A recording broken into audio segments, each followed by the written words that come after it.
Now the dust is settling slightly after this morning's political earthquake. People are now calling this the shock and awe reshuffle, and the right wing is clearly put in its place. Therese Coffey is out. She had served as Deputy Prime Minister under Liz Truss. She, of the extraordinary hand gestures and Kwasi Kwarteng's prodigious package, and Therese Coffey's cigar. The end of me old cigar. Ha ha ha ha ha.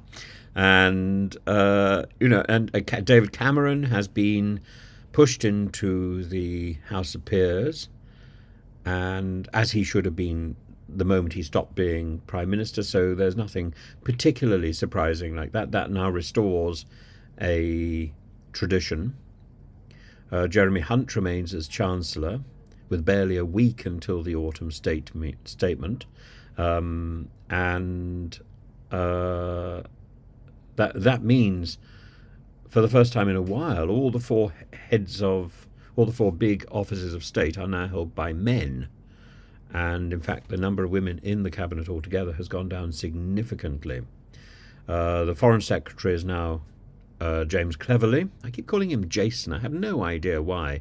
I suppose I'm thinking of the Siamese cat in Blue Peter when I was a small boy, and Valerie Singleton was petting him and stroking him. The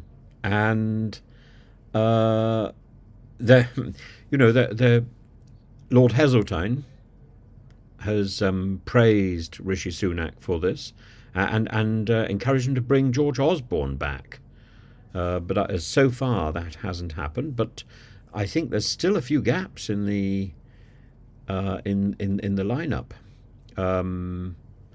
Rick Holden is taking over from Greg Hands as Conservative Party chairman. Laura Trott, who had been a speechwriter for Mr. Cameron, has now become chief secretary to the treasurer, and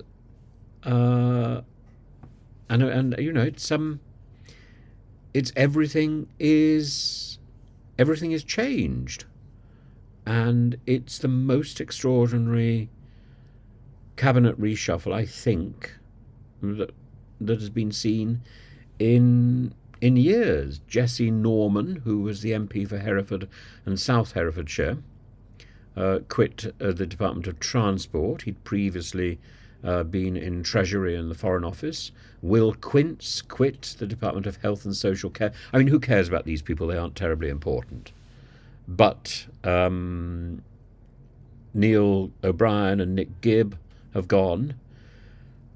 And the tittle-tattle among the right wing is extraordinary. Andrea Jenkins, she of the single-fingered salute, said that Suella had been sacked for speaking the truth, and it was a bad call by Rishi caving in to the left.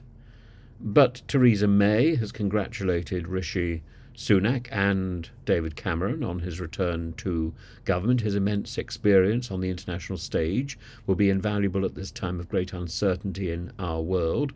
Looking forward to working together again. In fact, David Cameron's return makes this the first return of a former Prime Minister since Alec Douglas Hume was brought in to Cabinet during the 1970s, which is quite remarkable. Cameron has been critical of the HS2 scrapping, but he said he's now part of the team, and I'm sure that he will do what he can. Let's see what happens then.